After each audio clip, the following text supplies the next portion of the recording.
In those centuries, the world did not celebrate new life. It counted mouths.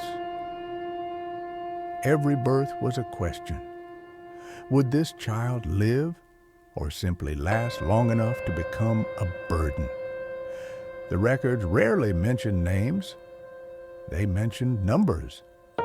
This was not an age of miracles. It was an age of endurance. Life did not arrive welcomed. It arrived tested. History did not begin with hope. It began with survival.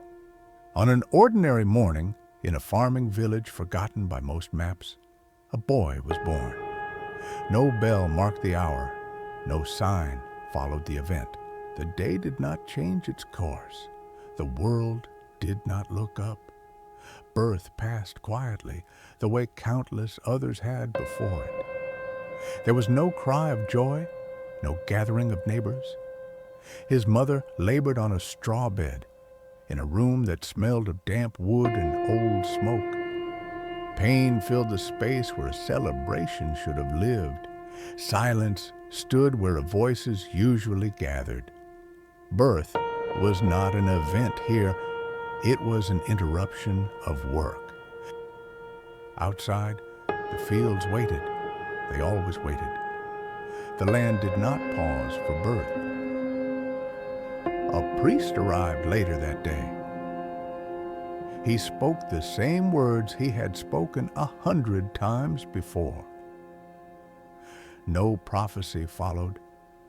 No omen was read in the sky. The boy was named quickly. Names were not treasures here, they were labels. Names were given easily. Graves were filled just as easily. His father was a farmer, or rather, a man who worked land he did not own. He rose before dawn and returned after dark. His hands were split, his back bent early, his silence practiced. Silence was safer than complaint. His mother knew hunger well. She had learned to ignore it long before childbirth. Hunger was not an emergency to her. It was a condition. She held the boy not with dreams, but with calculation. Could she feed him? Would he survive winter? Each question carried weight. Each answer carried fear. Love here did not promise futures. It measured risks. In this house, love was quiet. It did not speak often. It conserved itself. It learned when silence was safer than hope. The land was tired. Crops failed as often as they grew. The soil gave less each season, no matter how much was taken from it. Disease moved faster than rumors. By the time its name was spoken, it had already passed through the village. The air carried sickness even when no one spoke its name. People learned not to ask what was wrong. Questions made fear linger longer. Silence did not stop disease, but it made it easier to endure. War was never far. Sometimes it came with banners, sometimes it came as taxes. Both arrived without asking. Both left less behind. For those who worked the land, there was no difference.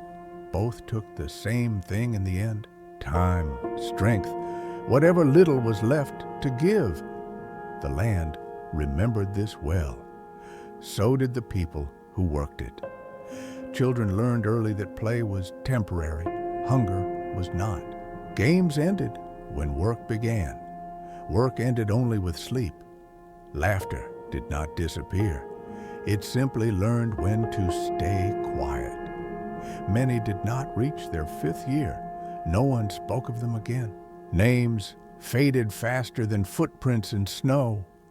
Memory froze before grief could warm it. Winter made this ordinary. It covered the small graves the same way it covered the fields.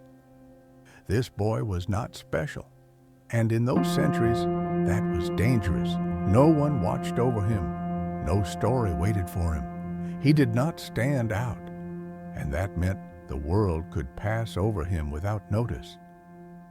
By his second winter, the boy had learned to be quiet. Quiet children survived longer. Silence became habit, and habit became shield. Noise invited notice. Notice invited loss. So the boy watched. He learned who spoke too loudly, who moved too fast, and who did not return. He was carried into fields before he could speak properly, not to help, just to be watched, left where eyes could find him, moved when the work demanded it. No lessons were given, only boundaries. His mother returned to work too soon. Her body protested in quiet ways. A tightened breath, a step taken slower than before. But the land did not care. It asked for the same labor, the same hours, the same blood, and it was answered. The boy watched her hands bleed into soil that would never belong to them. Each drop was work, each cut a debt. Ownership was a dream for other people. In a world already full of suffering, he was simply another weight, not a blessing, not a curse worth naming, another mouth measured against grain, another body counted when winter came. No one asked who he might become. The question was simpler. How long could he be carried before he began to pull others down? Stories speak of heroes born in fire. This boy was born in mud. No sword awaited him. No crown waited in the sky. No one whispered about what he might become. The world moved around him unaware and indifferent. He would not change the world. The only question was whether it would allow him to remain in it. No destiny followed his steps. No cheers, no guidance, no one marking the path he would take. The world offered nothing except the rhythm of toil and survival. He moved, but the world did not notice. Every step was ordinary. Every day, quietly endured. No one whispered about what he might become. No tales, no predictions, no elders passing judgment on his future. He existed quietly, as if the world had already forgotten him. Every glance that passed ignored him. Every moment felt ordinary, and that in itself was dangerous. He would not change the world. The question was simpler. Would the world let him remain in it? Days passed without notice. Seasons shifted, indifferent to his small life. Snow fell. Leaves rotted. People came and went, each absorbed in their own survival. He walked, he sat, he waited. The world neither favored him nor struck him down. And in that quiet, he learned the only truth. To exist was itself an act of endurance. Survival was not a blessing in these centuries. It was a habit. Learned early, practiced daily, passed from hand to hand like a tool worn smooth by use. No one celebrated it. They simply woke up and did it again. Passed down like a wound, not spoken of, not healed, learned by watching, by surviving what others already had. Pain did not need instruction. It was inherited. And this boy had just begun. Not a journey, not a legend, only a life placed into a world that would test it daily. No promise followed his first steps, only time.